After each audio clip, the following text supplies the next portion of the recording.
Hey everyone, welcome to another episode of the Coach's Corner University podcast. I am your host, Paul O'Need, and today I have the pleasure of being joined by honestly one of the coolest people I know in the industry. He's we connected a really long time ago, and since then, his company have absolutely blown up.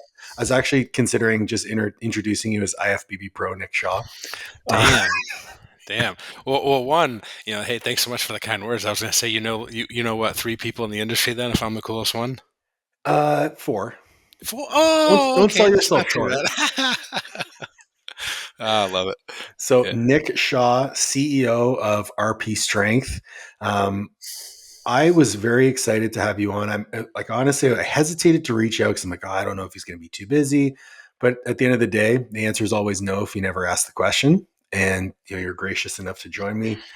I wanted to start off like, I think people know RP for what it is now, right? They know it as the RP Strength app, the RP Nutrition Coaching app, but they don't realize that RP started as a coaching company, started off as you and Mike coaching clients. I'm sure that's been a very long journey, but can you provide maybe a runway TLDR from where that started to now? Yeah, totally. So started, I don't know, 11, 12 years ago, something like that. Mm-hmm. And it really was just Mike and I. We thought, hey, if we could just be coaches, work with people that took lifting really seriously, man, that would be awesome. We'd be totally fine with that. Sort of in the mold of John Meadows. He was someone that we looked up to a lot. We thought, Mm-hmm. did things the right way. And we would have totally been okay with that. So we started doing that after a couple years. We kind of rode the initial wave. Like, we were pretty early on Instagram. Yeah. And this is when Facebook was actually a viable platform and people actually used it versus nowadays no one actually used it. So used a lot of that, just word of mouth, and did well. Started to get more and more clients and realized that we needed to bring on other coaches. And Mike had just recently graduated, I think, from East Tennessee State, or maybe was still in school. Man, it's been so long, I don't remember the exact particulars, but Yeah. the particulars don't matter too much. No. And we just started recruiting from folks that Mike was going to school with. So you had folks like James Hoffman. He joined. He was one of the first coaches. Nick Caruso. Do you know who that is? You remember the name? I do. Yeah. Yeah. Yeah, Pro Strongman. He's now doing research and all sorts of other stuff like that. But he was for RP for a while, and so it just grew really naturally. And then like that's really all we thought we were going to be was a coaching business, and we would have been totally cool with that. And then what we started to realize was we were in pretty tight with Chad at Juggernaut, and he was doing ebooks. And hey, you guys should consider something. And so Mike started writing that. October 2014, we released RP Diet 1.0, Renaissance Diet book, Yep. and that was this sort of like epiphany where instead of having maybe a few hundred clients in total at RP, like that book sold a couple thousand copies in like the first week, something like that. And we were just Oh like, wow. oh, no, this is really interesting. There might be something here to this. And so I was like, Mike, we got to figure out a way. We know how to coach people, but not everyone can afford coaching. That's the downside of it. Can we scale what we do? And Mike was like, I think we can. We intuitively know what we're going to do if someone stalls out on something. We know like kind of what the next updates are. So can we sort of build that ahead of time for people? And that was the idea of the diet templates. And then when we launched those February 2015, they did okay, but it really started to take off a few months later when people started posting and talking about their results online. And then people were like, well, what'd you do? They're like, well, I did these RP templates. And then people went and checked them out, and they were like $100, which is a fraction of the cost of coaching. And so Mm-hmm. it increased basically the amount of people we were able to reach. And funny story, one of our coaches at the time, I remember him saying this, which like at the time I was like, he could be right. I don't know. We're just going to roll with it. But he's like, you can't release these. It will kill coaching. No one will ever buy coaching again. And I was like, Bit short-sighted, but okay. right. But he could have been right. Like, I didn't know any better at the time. I think I know a little bit better now. I could have argued better against that. And it did the exact opposite. It just brought more people in. And then, people have different events, competitions, whatever. And they're like, yeah, these templates are nice, but I want more guidance. I want more help. And so it really just expanded the pool. And so then coaching did really well for a while. And sort of evolved a little bit. We eventually did the apps, but yeah, we've kind of always had one-on-one coaching. We still do. We've got 15 or 16 coaches now that do coaching for RP, and they're all like top level, PhD level folks. And Well, we're yeah, just that's what I was going to mention. Like the coaches that you guys have had through the doors at RP, you're talking like the best of the best. Like, didn't Trevor Cashy work with you guys for a while? Or does he still? He didn't, but I have tons of respect for him. I know he's a super smart guy. Funny enough, I want to say way back in the day, like we maybe kicked around, maybe did some like articles or something I together. think Like that's what it was. I think it, that's what it was. definitely knew of him, and him and Mike knew each other really well, and they probably chatted a little bit. But yeah, he was a super smart guy. Um, Never officially worked for RP. Man, I don't believe so. Which sounds weird to say, like, but maybe it was an article or something. There was like probably some collaborative type of stuff Yeah. way back in the day. Um, he, kind of, he went off and did his own thing, and then I think he's pretty close with the Hermosi folks, and so we Yeah, kind I of, think so as well. But the like as I was saying, like the roster of coaches that you guys have had through the door, even like I mean, James ended up writing the book with Mike as well. Mhm. He is one of the smartest people I've ever spoken to. So I mean, James. Yeah, James is a really smart guy for sure. yeah. So when you're in that situation where it seems as though the growth of RP has almost been like, there's a demand for this. Let's build it. Let's see how it goes. There's probably going to be some other need down the line, but we'll get to it when we get to it. So it's been like kind of like a stepwise progression. Yeah, totally. So it's kind of like the lean startup. Excuse me. I've been recovering. My kids have been sick, so I got a little bit of like this Oh, residual cough. So, yep. um, folks, bear in there, hanging there with me. But more like the lean startup model, which basically says you want to try to come out with like a MVP, minimum viable product, because sometimes if you try to release something that you feel is quote unquote perfect, man, you're going to be waiting a really long time. And so like the templates were a great example of that. Even the ebook, like the first ebook, I still have it saved on my computer as a PDF. Like if I look back at the quality of it, I would laugh. I can't believe we ever released this. And then like you look at the templates and it was similar. It's like, well, I can't believe we released this, but again, it was a small test. It cost us almost nothing except for a weekend of Mike's time. And they've went on to probably sell, I don't know, tens of thousands, maybe hundreds of thousands over the basically decade or so that we sold them. We don't currently sell them anymore. It's all apps now. But Right. again, it's just that like iterative process where you release something, basically just test it out and get feedback. You get the feedback, you make some changes, you make it better, release that, get more feedback, release that, and like you keep going. And then the cool thing with apps is we were, I think, iterating the templates about every year to year and a half from like Mm-hmm. 2015 up till almost 2018. But with the app, every couple of months you can make some pretty big updates. And so it Yeah. gives you that like kind of just faster feedback loop. And again, like with hypertrophy app, because we learned so much from the diet app that when we launched the hypertrophy app, it was so much better already because of everything that we had learned over like basically 5 years of having the diet app out there. And so it's like you just learn all this stuff as you go, but you kind of know that it's not going to be perfect when you release it, but you just keep getting a little bit better along the way. I think people get stuck in that loop where they're looking for that perfect thing and they don't want to put anything on the market that isn't quote unquote perfect, forgetting the fact that it's actually the customer who determines whether it's perfect or not, not you. And you Yeah. can't predict the market. Was that ever like a worry for you of like, if we put this out, it might damage our reputation? Like Oh yeah. if that minimum viable product isn't viable enough. Yeah. Oh, 100%. So Mike and I standards might be a little bit lower than some other people that now work at RP. So, back in the day, it was basically just Mike and I sort of calling all the shots and wheeling and dealing and, all that. And so we would probably put some stuff out that might not hit these certain bars. Now, again, in our heads, it was always like there has to be some like minimum level that we're okay with. And if it hits that, but it's like over the time, you bring in other people that help professionalize RP and like their standard goes up a little bit. It's like something Mike and I would be okay with. They're like, hey guys, let's wait, let's think about that. And then it hopefully helps elevate along the way. And there's a couple folks, especially that come to mind, a couple of my colleagues, Andrew and Jacob, that are, been huge parts of that. So we're not releasing stuff that wouldn't pass those minimum bars. So total kudos to them. I think it's really funny because I'm actually in the same situation. Like at my obviously my company's like myself, my wife, we own the company, and then we have 5 other coaches who work with us.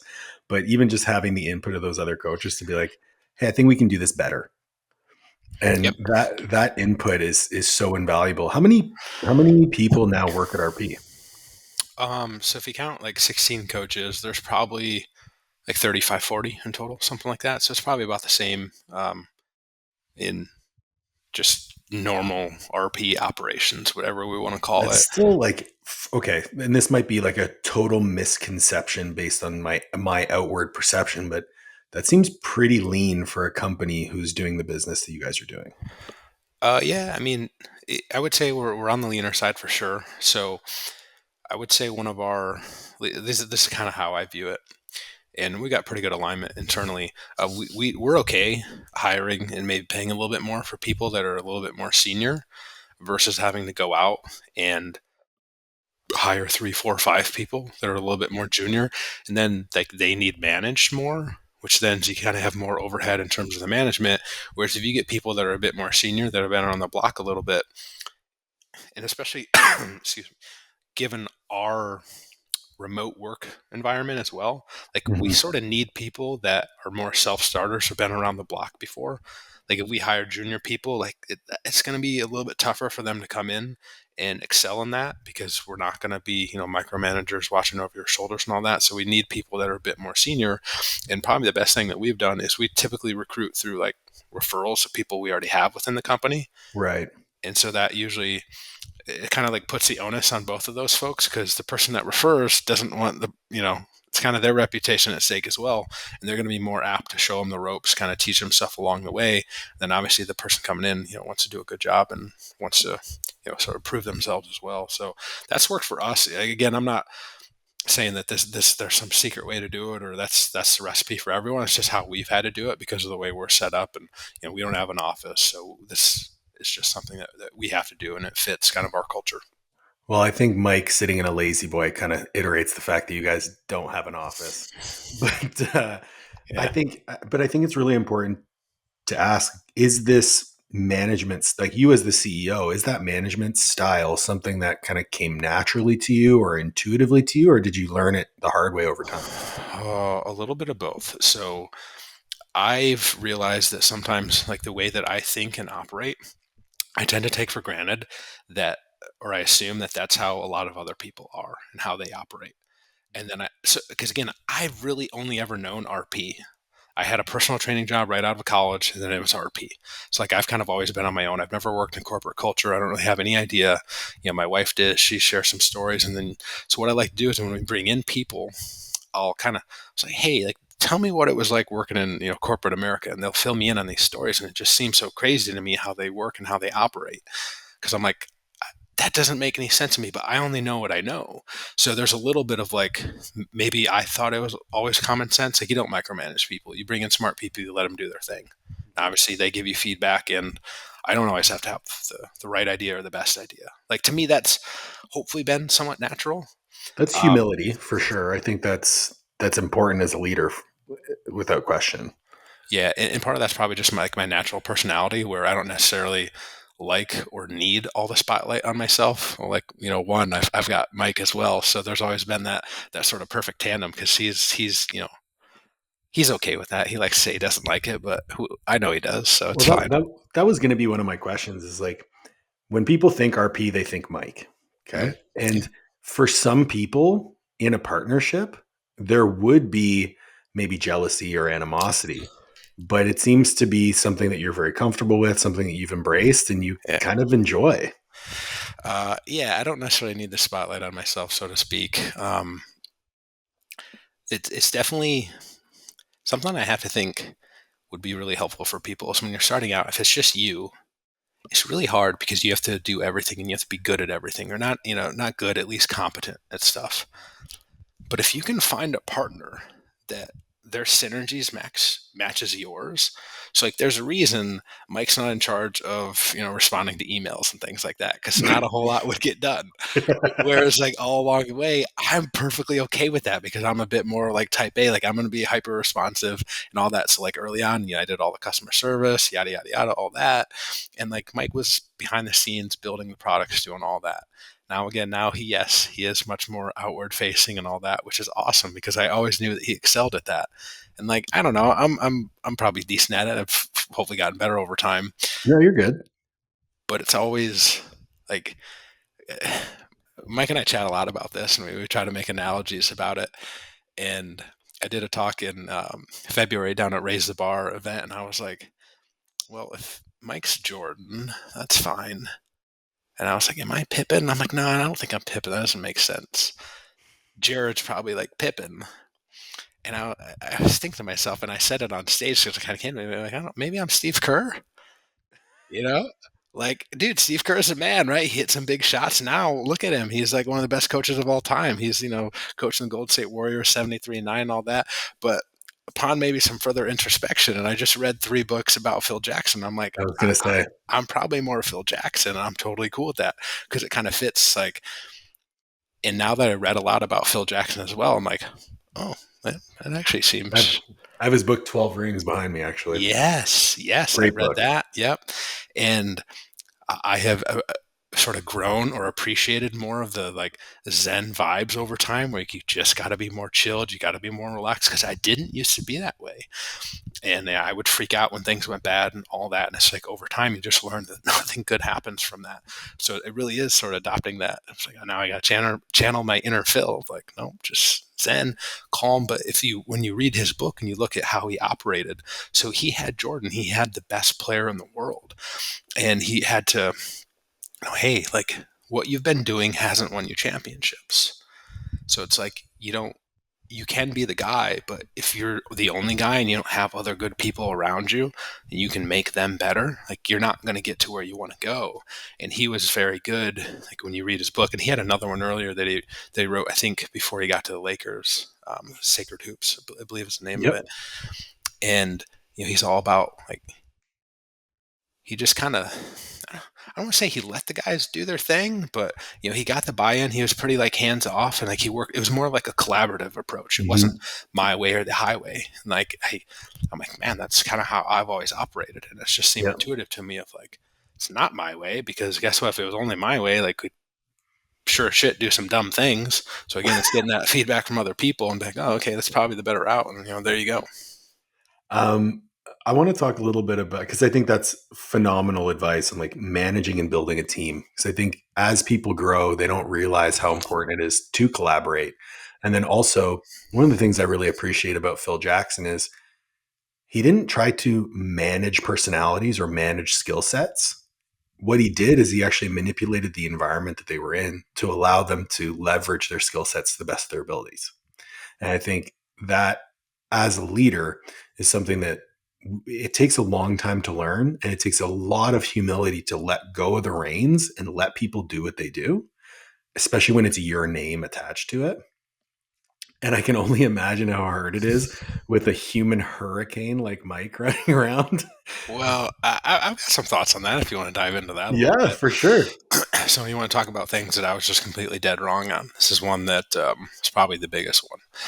And I was always of the mindset that we wanted to be neutral. We wanted to be Switzerland. Like, hey, we're not here to ruffle feathers and all that. And I thought that was like, when you think about it from a business standpoint, you're like, well, that kind of makes sense. You're not out to make enemies, so to speak. So you just want to be pretty neutral, pretty, we're not here to cause a storm or anything like that. It seems to have merit on the surface. And then you really start to dive deeper into marketing and understanding. There's this huge component of authenticity. And I was always kind of, imagine Mike's the horse. I kind of had some reins around him and was kind of always slightly pulling him back. Maybe not gripping as hard as I could, pulling it back, but just like pulling those reins back a little bit. And, over time, little bits and pieces start to trickle out. And of course, it'd always make me go like this when I'd see him. I'm like, oh God, what's coming next? And then, people would be like, oh my God, that's hilarious. Oh my God, I love Mike. Like that, I love that humor and all that. And I was like, oh, okay, it wasn't as bad as I thought. But again, sometimes like we sometimes still get some messages here and there of people that are like, I can't believe he said this or whatever. It's like I used to let that stuff really get to me before. Mm-hmm. But remember, that's a vocal minority. And so you've Yeah. got one person out of 1,000 that says that, but it sticks with you because of our negativity bias. Just like the same thing with a bad review. It sticks with you. It eats at you. You're like, okay, well, we've got 10,000 good reviews and 100 bad ones. Huh. Okay. Let's not dwell on that stuff. And so we just over time, we're like, you know what? People actually love this authenticity of Mike and letting him riff. And now, there's some guardrails we have. of like, Mike, okay, you can't go past X, Y, and Z. And like, he knows that. Mike's a man, dude. I love that guy to death for sure. But people love it because it's authentic. You know, it's authentic. It's just, there's like no hiding it. And I think people got so beat down with that, like just bullshit social media stuff for long enough where you can tell people are being fake. People are like, all right, I'm over this. Like, just give me the real deal. Like, just be excuse me, who you want to be, who you are anyways.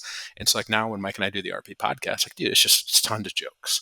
Whereas before, like when I ran it with my wife, there wasn't really any of that. It was more, you know, I don't want to call it dry, but just like very matter of fact. And so now it's like, well, we joke, we have fun, man. It's not even work. Like sometimes we'll sit down and we'll record a couple episodes and like 2 hours go by and we're like, oh, holy shit, I can't believe 2 hours just went by because we're just joking and having a good time. And 100%. Mike can totally riff and he'll go off and, I kind of know that, all right, so he's going to go on a rant here for 5 minutes. So, I can poke and prod and do some little stuff here and there. But yeah, man, it's great. That's probably the biggest lesson that I've learned over this whole time. It's just like, it's not, people get tired of that. You just let people be who they are, and people really appreciate that. Well, I mean, you guys were the first ones, at least outwardly facing, where you listen, I'm only going to give you my perspective because I've been on the outside and I've followed along the journey from the beginning. Like I remember even before the templates came out, you guys were heavy into strength sports, and then the templates came out and you branched into CrossFit, and you've been along the gamut. You guys pick and choose the areas where you kind of want to be polarizing. Like I remember at the beginning, it was carbs. You guys were like, no, let's have our carbs. Let's pump Yeah. you full of carbohydrates. It'll fuel your performance. You guys are the only ones really saying that. And now, even though Mike is kind of out there and he'll mix in some homoeroticism to his science, it's like when you get down to it and you actually listen to what he's saying, he's presenting evidence both for and against the points that he's making. And he's like, yep, here's all of the information. This is why we probably want to lead towards this decision to make. But we also have to be honest about the other possible implications. And that to me is the epitome of marketing as what gets someone in the door doesn't have to be what keeps them in the room. So Mike's personality and the polarizing, like kind of attitude, and we'll call it grandiosity almost, gets people in the door. But what keeps them in the room is the fact that he's actually educating. Yeah. And I absolutely, I love that about what you guys are doing, both on the YouTube, on the podcast. I think it's awesome. What have been some things along the way that maybe you didn't think would work at all, but all of a sudden took off? Yeah, there's some paradoxes out there for sure, because like the way Mike sells stuff is, I don't know, if you read a sales book, there would be some bits of it in there, but some would be exact opposite of like what Mike says and does. And like before, I'd maybe be like, hey man, like can you like do this? Can you do X and Y? Like, can you maybe actually like talk about our stuff and like tell people to like click the CTA or something like that? And he does that a little bit, but yeah, just the way he goes about it, you're right. So I think there's the authentic part of it, and also just being transparent, because a lot of people out there, like they only pitch like their stuff or their side of it, and they sort of don't give any credence to, well, it's not completely black or white. There's obviously nuance. There's these shades of gray in the middle. What Mike would say probably are 50 shades of gray in the middle, if you want to go that far, So That's exactly what he'd say. totally. Actually, a lot of times when I'm watching his videos or listening to his YouTube, because like if I'm going to the gym or something like that, like I almost always have the YouTube channel on just to watch it. And I try to predict, like I hear what he says and I'm like, oh, I think I know what joke's coming. And like sometimes I'm right, but sometimes he'll not take advantage of it. And I'm like, oh, damn, like Mike, there was your chance. Softball, serve it up. You could have knocked it out of the park. But yeah, like it just goes back to sort of transparency. And that's something we're trying to get better at. So like one of our core values that we want to build, as part of, I don't know, call it quote unquote new RP, is that like being transparent. And so a lot of that's internally, like sharing information with everyone internally, but also sharing stuff with people externally. And like, hey, like this is how we operate. And if you think about it, it's kind of like the abundant mindset, where like we give out so much free information on YouTube. is college level material on there. I mean, 5 videos a day, every single week, a sixth one if you're a member, podcasts every week. I mean, there's just so much content out there, but it's like this. Here you go. Hey guys, here you go. Here's all this information. You don't necessarily have to buy any of our stuff. You could just run all this. And we do. We see the comments. People email us. And it's like, that's really cool. They're still supporting RP. They're still supporting the channel.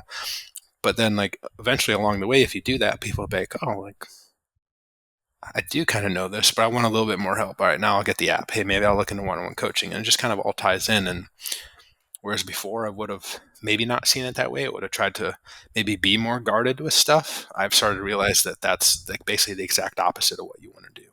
You want to be more transparent. You want to be more open. Again, you want to present both sides of the argument. Hey, is keto cool? Hey, here's why it's good. Here's why it's not so good.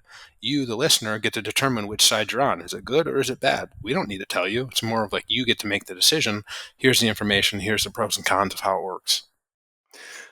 I think that abundance mindset is something that needs to be kind of reaffirmed repeatedly over time, especially to young entrepreneurs, Yes. that you want to give away your stuff, your best stuff for free, and not be afraid of it. Because at the end of the day, you are the only one who that person is going to come to when they need help, right? You've given them, like when someone comes through the door, if you blow them away with value and they don't have to give you anything, well, when it's time for them to actually need something, you're the one that they're going to come to.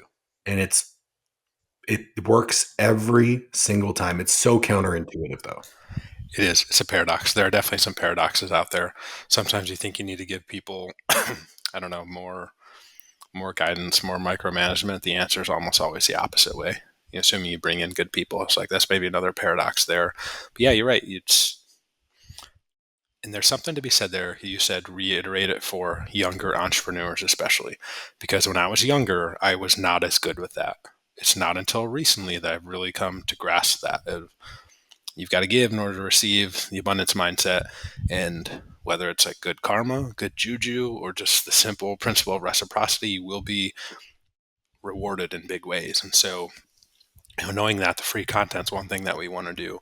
But now, like what I'm working on internally is, well, how can we step that up even more? Because like the Hypertrophy app, even the diet app, so both apps are doing really, really well right now.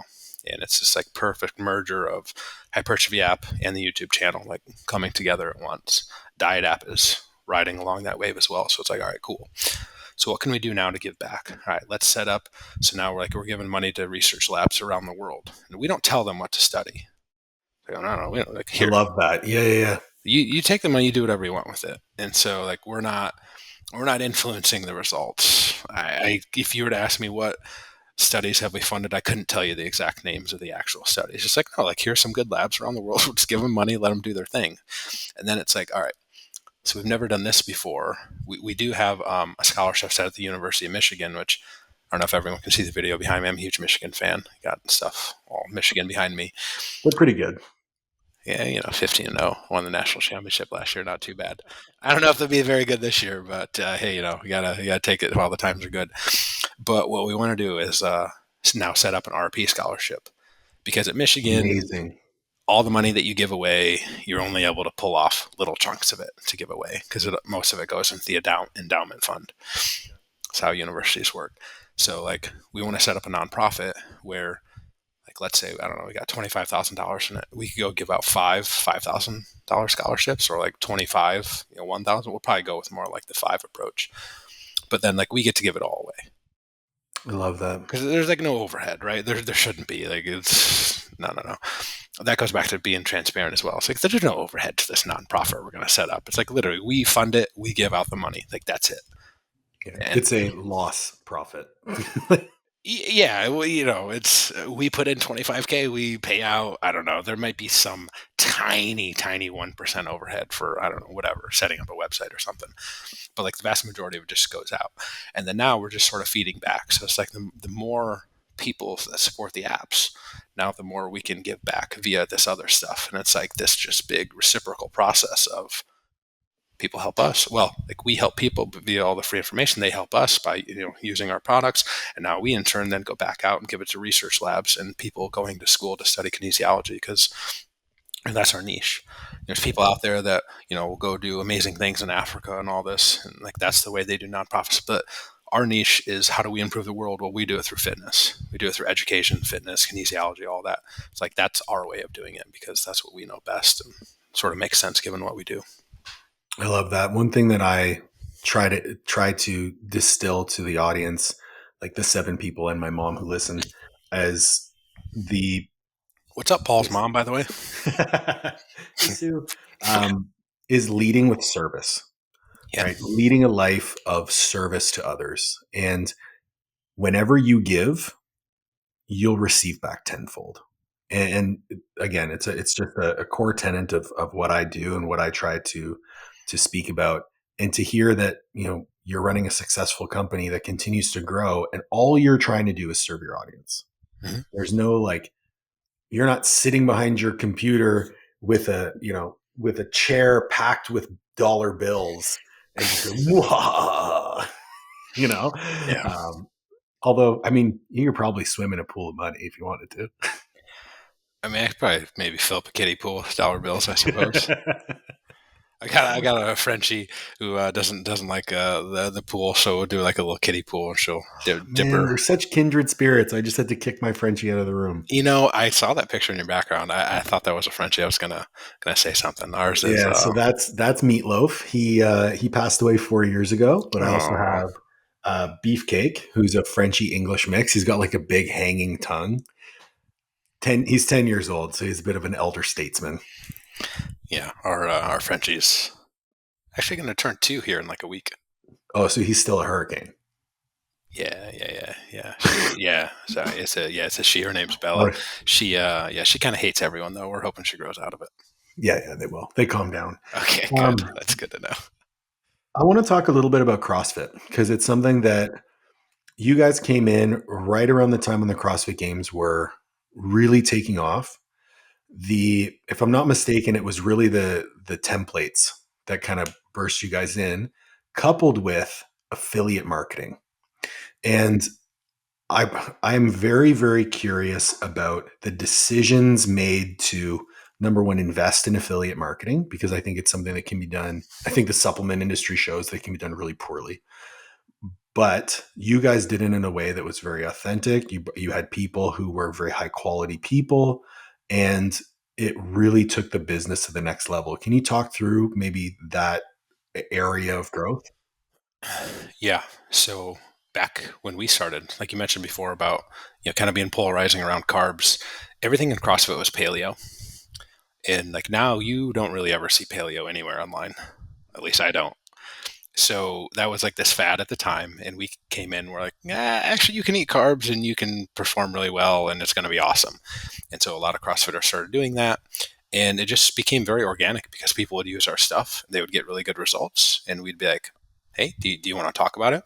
Now, I will say, when you're selling digital products, there's huge overheads, there's huge margins, so you're able to share a lot in that with affiliate marketers. So the athletes, influencers that are using it, it became much, much harder when we had the apps because then it became a lower monthly price, and you're having to pay out to Apple, Google, etc. So it really cuts into margins. It made it quite a bit harder for us. Maybe you'd some more. Can we incentivize people to buy the annual subscriptions instead because you do have higher margins? But it's kind of that too of having digital products to sell with high margins, along with getting people. Usually, what we try to always do our best, and we experimented with other ways as well. Like people that didn't understand RP, had no business maybe using their stuff. It didn't work though, of course, as you can predict. Mm-hmm. But like, let's go get athletes and influencers that actually want to use our stuff. So usually it was like, hey, are you interested in doing this? Cool. Hey, like here's our stuff. Check it out. Use it for a little bit. If you like it, let's talk about doing something. We don't necessarily want people promoting it if they're not actually using it. Then it's not organic, right. It's not authentic, doesn't make sense. And so like when people start approaching us now for the YouTube channel to do partnerships, that's the first thing. It's like, would we buy this ourselves? Do we buy this ourselves already? So we have a partnership with VersaGrips. I own 2 pairs. I bought them myself. They're great. They're amazing. Mike used them for the longest time. Funny story. Mike tried to reach out to them about, hey, can we like do something? They told him no. Whatever. They sold the company or whatever. They brought in some new people, and then those people immediately reached out to us and they're like, hey, let's try to do something. Super authentic, super organic. works out. Like that usually has to be the bar. I think, like you said, there's a lot of people willing to try to wheel and deal just about anything. People see through that very quickly. I Yeah. think you could get away with that in the earlier days of Instagram. I don't think you can get away with that now, though. Like the bar has to be like you use this stuff yourself. You can talk Mhm. about it.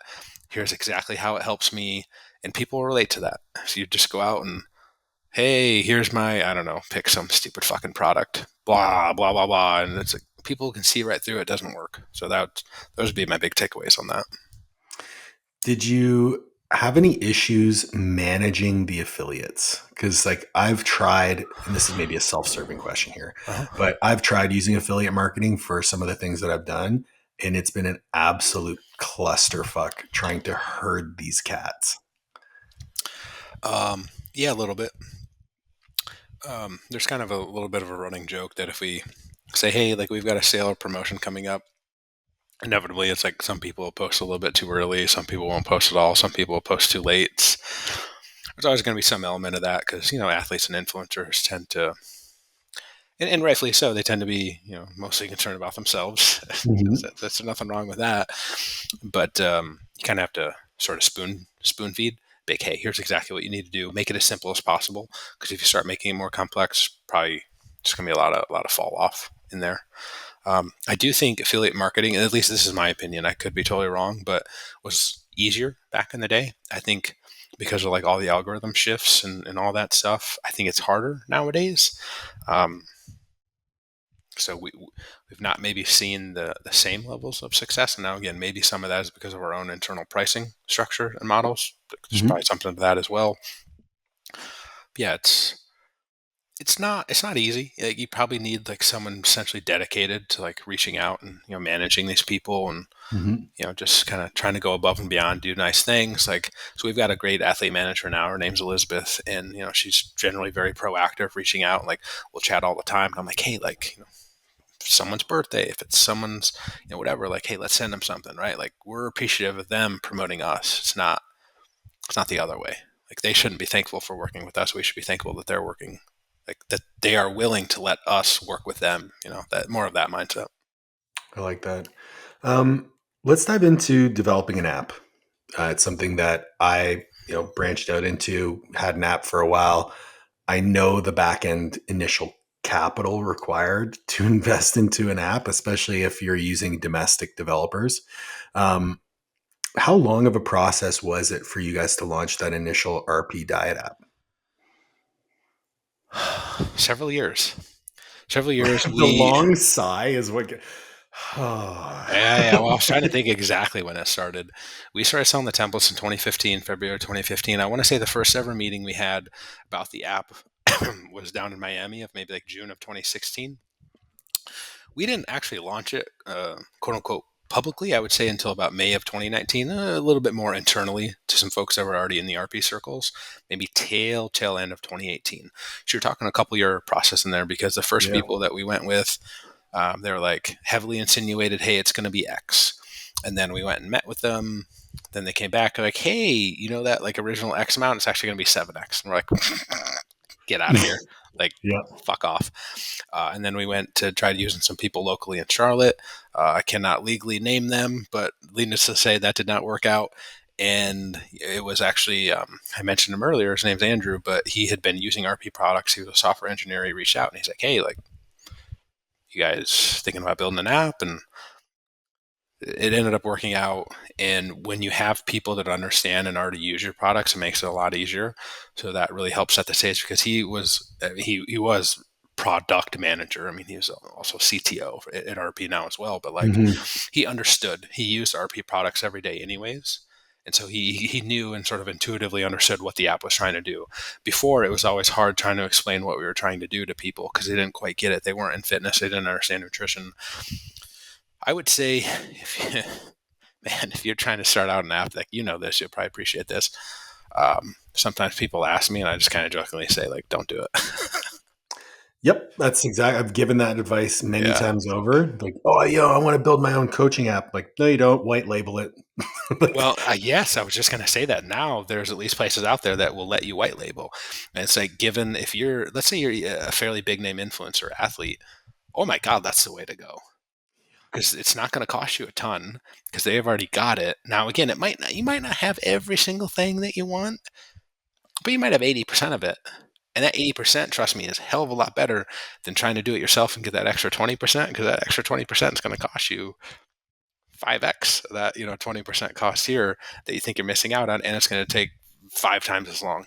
Well, the advice I'm very transparent with the process for me, and I mean, my former business partner and I invested almost $250,000 in 5 years into something. And by the end of it, we had an amazing product, but we had spent so much money on it that we couldn't sell it because we didn't have enough money to market it.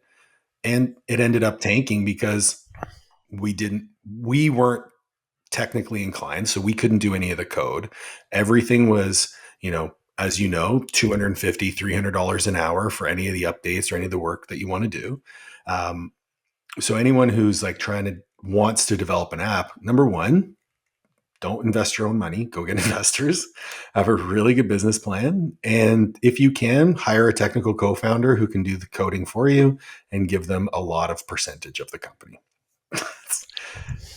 That's to me, that's the only recipe. But as far as white labeling goes, I mean, shameless plug. We've been partnered with a company called Coach Catalyst for the last Okay. few months. Yeah.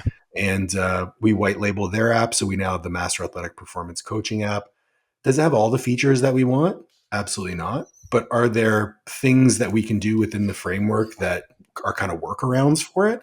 For sure. It's also a Yeah. young company. They love us. We have a great relationship. So we can constantly provide them feedback and they can improve upon the app and spend their own money and not mine. Yeah. Yeah. I think they're based in North Carolina, aren't they?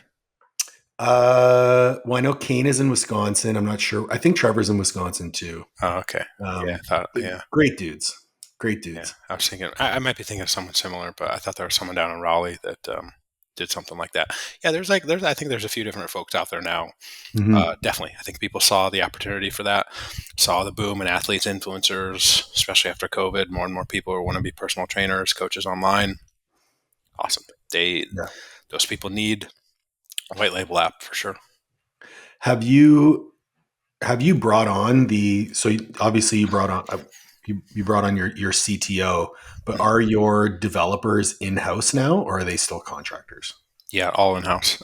They're all recruited by our CTO. Amazing. Yep. Dude, that's unreal. So I'm looking at the kind of runway of growth of RP. What's next for you guys? Are you able to talk about it at all or? Yeah, sure. This year, so we've got 2 big projects in mind that we really want to do. It's so the hypertrophy app is still what we classify as beta.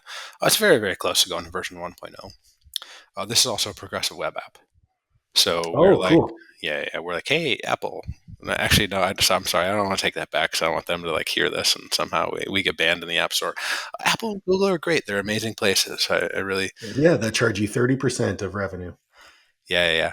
So now, here's the thing actually. So when it comes to using Google and Apple, if you're a newer company, people don't know your name all that much. Okay. I think it's totally valid to be in the App Stores and pay that cost to be in there.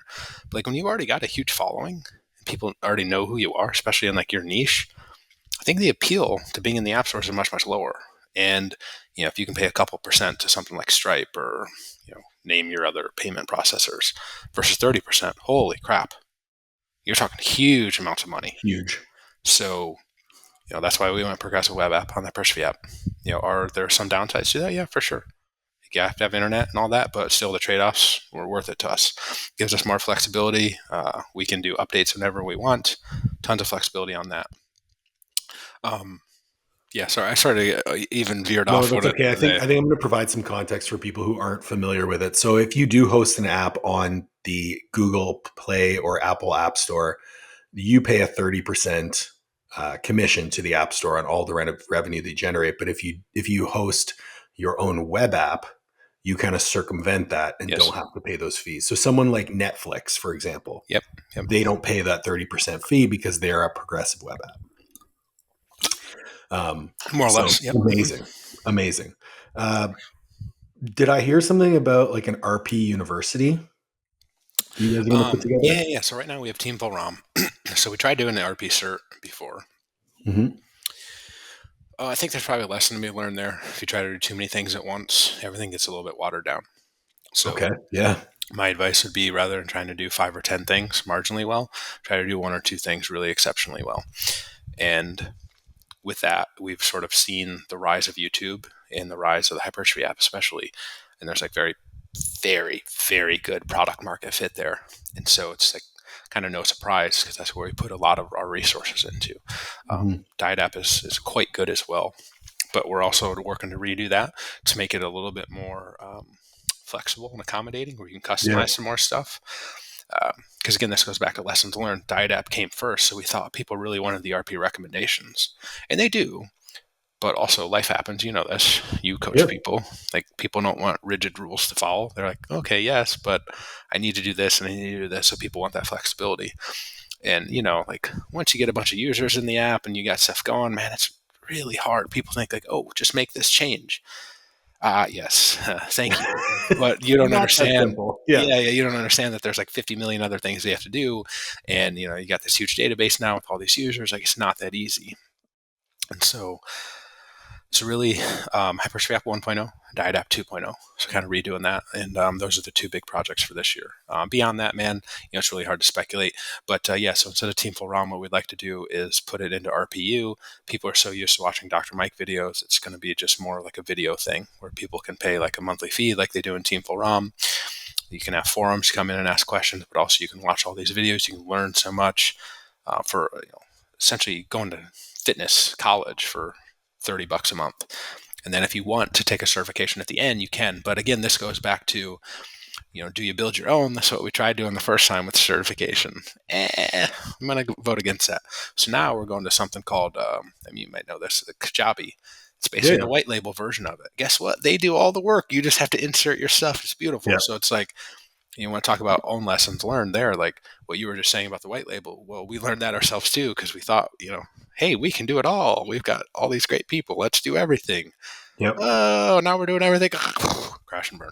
So I'm just trying to do a couple things really, really well, not go outside of our wheelhouse. I think that's great advice. And if like for anyone listening, like this is an area where growth mindset and abundance. I own a website called Coach's Corner University. It was on Kajabi. We just moved it off of Kajabi, but Oh, okay. similar concept. I've got myself, 25 other contributing coaches who have produced content. I think I'm up at like close to 200 hours of content on the website. Awesome. I also have different accredited courses in different areas. But for someone listening and who knows that, they'd be like, why would Paul want Nick to talk about his university when he owns his own? I'm like, bro, I think the more people doing great things in this industry, Yeah. everyone is going to succeed. And Yeah. the, Yeah. it's if you have this mindset of, I could be here and be like, oh no, RP is going to launch a university and I'm going to go out of business. Number one, I think you have a grossly inflated idea of how much money I make off my university. And number two, uh, I truly, when I say like, hey, I'm trying to raise the bar, it's like, I want everyone to do the same. I want everyone to put out amazing content. Yeah. Because if RP with their massive audience brings more people who are interested in continuing education, and those people want to pay $30 a month, they're probably going to be okay spending 300 for lifetime access to mine as Mhm. well. Yeah. No, dude, there's something to that. So, funny enough, for a quick story, I did a career day at my son's school. My son's in 6th grade, so he's in middle school. That's awesome. And like, one of the kids, actually, it's one of my son's friend. He's, I guess, decided to set in on it. By the way, I decided to sign up for it because I'm like, oh, I can talk about YouTube. Like, every middle schooler is going to love this. It's YouTube. Yeah. It was really funny. You had to do a 20-minute talk, and then you had to do it 4 times in a row because they were rotating kids to come in each Okay. classroom or whatever. Okay. And I was like, all right, I'll talk for 10 minutes and then just answer questions, right? Because all these kids are going to have questions about YouTube. 10 minutes are done. Complete silence. No one wants to ask Oh questions in middle no. school, right? Because no one wants to be embarrassed or whatever. Anyways, the teacher that was in the room, lobbed up a couple of questions, and so I quickly learned. Then the next one, I was like, okay, I'll talk for 18 minutes, leave 2 minutes for something like that. But one of the questions was, I promise there's a point to the story where I'm bringing it up. So one of the kids in the last one was like, well, what about all these like other creators and stuff? Like, do you consider them competitors? And I was like, no. Old Yeah. me, young, immature me, yes, I would have considered people competitors. So not a good mindset. Now it's more like, oh, this other person has a channel that's really good. Okay, great. Can we collab with them? Can we do something together with them? Yeah. Let's do something together. So when you're talking about your own university, it's like, cool. Like, so now these people, we know these people are interested in it.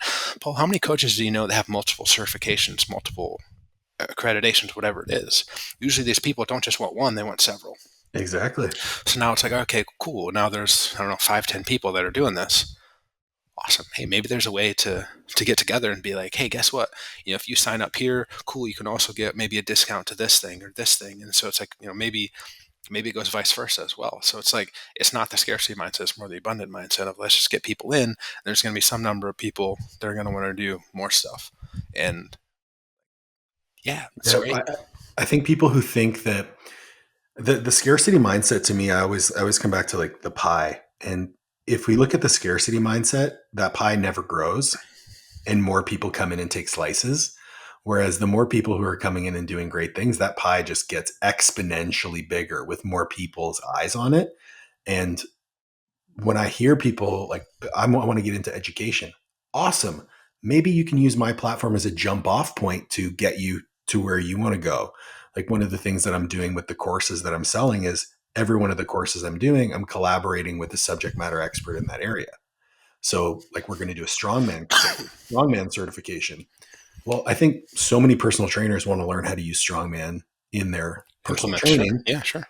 They can get CCU credits for it, and they can learn from the world's strongest man under 105 kilos because he's going to be collaborating with me on it. And I think that growth mindset of, well, these aren't my competitors; they're actually potential people that I can collaborate with. Collaborators, yeah. I love Absolutely. that. I love that. Totally. Yeah, 100%, man. I will say, when you're younger and I don't know, maybe more egotistical and all that, like you definitely more, or I don't know. I'm speaking about my own experience. I don't know how other people are. I was No, definitely I'm more right like, there with you. Yeah, for sure. but over time you grow up, you get more mature, you learn, you hopefully realize the errors in your way, and you're like, oh, okay, yeah, that probably wasn't the right approach to it. Uh, like, no, let's not cut people out, so to speak. And again, I can even speak to this more when you talked earlier about like bringing people in that want to help you with apps and give them this great incentive. Well, we ended up doing that, but like it took me to completely rethink my own thinking around that to then Mm-hmm. realize that stop being like a selfish asshole. Like that's the wrong way to view things. But again, it's humans are wired instinctively to do that sometimes. Mine, protective. It's like no. Sorry, that's the opposite way to do stuff. No, bring in that pie gets bigger. Even if my slice of the pie goes down, but the pie gets bigger, I'm still better off. And when you start to view it that way, man, just teamwork, man, really takes a Yep. collaborative approach. And if you don't have the collaborative team approach, like it is, I don't think you're not doing yourself right by that. I think you're handicapping. You're putting a glass ceiling on your ability to grow. I Yeah, think even let's you continuing to use RP as an example. I think if you guys capped yourself off as a one-on-one coaching company, there's no way you would have reached the level of growth that you have today, reaching the number of people that you have. If I kept Master Athletic Performance as just Paul O'Need, right? There's no way we would be doing the numbers that we're doing right now and sure. serving the volume of people that we are right now. Um, I think that's a great message for anyone. This is again something that I'm getting into that point in my life where my wife and I want to start a family. So whenever I have a professional who is very successful on the podcast, I always have to ask them about family and how being a father, being a partner has either changed or shaped the way that they integrate business into their life. Yeah, that's a really good question. So again, I've always run RP, so kind of always worked for Mhm. myself. So I've always had very flexible, and I'm extremely fortunate for that in terms of my flexibility. So like after this podcast ends, I mean, I could go pick up my daughter if I wanted. Like I'm pretty sure my wife is. Actually, I know my wife is. And I'm pretty sure people are like, "Oh, how's your daughter getting home?" Now my wife's going to get her. She's driving. Yeah, my daughter's driving home. It's fine. She's 10. I'm like, whatever. Tons of flexibility there. It's super, super great. That's a huge thing. I mean, that's probably the biggest one because, and it's weird because my kids will probably grow up not really fully appreciating that. If like, parents have to go to work and work a 9 to 5 and all that, and, maybe you got to go to daycare, after school and all that stuff. But it's like, my kids are going to be really, really lucky because like my wife and I are home all the time. And so it's just kind of, sometimes we have to remind them of that, because like Mhm. their friends' parents might be doing that, and so like that's probably the biggest thing. It's just the flexibility to be able to do stuff with their kids, and go to their sporting events, and go to whatever other events they have, and just kind of being around if they need help with homework. My wife's really amazing with that because usually I have calls or stuff in the afternoons, but like for example, when we talk about the flexibility, I try to intentionally in my schedule from like 2 to 2:30 not book calls if I can, because like that's when my daughter gets home from school. So I pop up and I say hi, and even though now she's 10, so it's like a 2 minute interaction. She's running off and going to do something, but I can still like do that. I can Yeah. still come up and say hi, and it's like not something that everyone gets to do. So I just kind of remind myself that I'm super fortunate with that. So it sounds like you just set really strict boundaries on when you're working and when you're being a dad. That sounds nice to say. Obviously, being an entrepreneur, like it all kind of blends together sometimes. And yeah, I'm definitely guilty of, probably being on my phone at times that I shouldn't. Like, it's just really hard to do, especially, when you're an entrepreneur and it just kind of seems like work is always there. But if I was more mindful of it, yeah, sometimes I will just try to kind of like set my phone down, but I'm definitely not like very, very good at that. I think anyone who says that they're very good at it is probably lying, or they've had a lot of fuck ups that have forced them to be very good at it. It's one thing like I'm actually like purposefully setting up my business so that I can have more flexibility when we do have children. Yeah. And it's the same thing with my wife. Like I mentioned, she's the co-owner of the company. She doesn't want to do the things that I'm doing. Like she doesn't want to be an educator. She doesn't want to have, an education platform or do mentorships like I do. She just wants to coach her clients because she knows that when we have kids, she can still coach her clients and be a great mom. Whereas myself, I'm like, I know for a fact I cannot coach clients, have a mentorship, have an education platform, and put in the hours that I'm putting in and be a present father. I know I can't do that. So we're setting up the business where we have multiple coaches, we have multiple educators, we have, other people to do this. So the companies can continue to grow while we maybe take a little bit of a step back on our own stuff so that we can be parents. Um, so to hear you say like, "Hey, I'm not perfect," I think is a big eye opener for people to be like, "Hey, it's okay that you're not perfect." Yeah, yeah, totally. I mean, when my daughter was born, March 2014, at the time, I mean, this is before RP Diet 1.0 even came out. But in my head, I was like, all right, you can kind of have like two full-time things in life. You can't have three. Three is just too much. I don't think anyone can do three. So I was like, all right, trying to be a decent parent is a full-time thing. Mhm. Trying to run RP is a full-time thing. Bodybuilding is a full-time thing. Aha. All right, so now let's weigh these three. Which is probably most important? All right, parent thing, RP, because the RP sort of provides for the ability to do lots of things and all that give you options. Okay, so those two, yes. Bodybuilding, man, to compete is a full time thing. Can I still train? Most days, but maybe it's an hour, hour and a half, whatever. So like it just starts to look a little bit differently. And I knew that something had to be traded off along the way. Lo and behold, I never thought I would end up competing again. I take like 9.5 years off between shows. Now we've got people in RP that can more do like the day to day stuff. I now have more time. So, okay, not that RP is no longer there, it just has scaled back in terms of the time commitments. Also, by the way, we're trying to be well known for hypertrophy. Oh, this gives more credits to like, maybe I can now get back into this, even though it's a full time thing.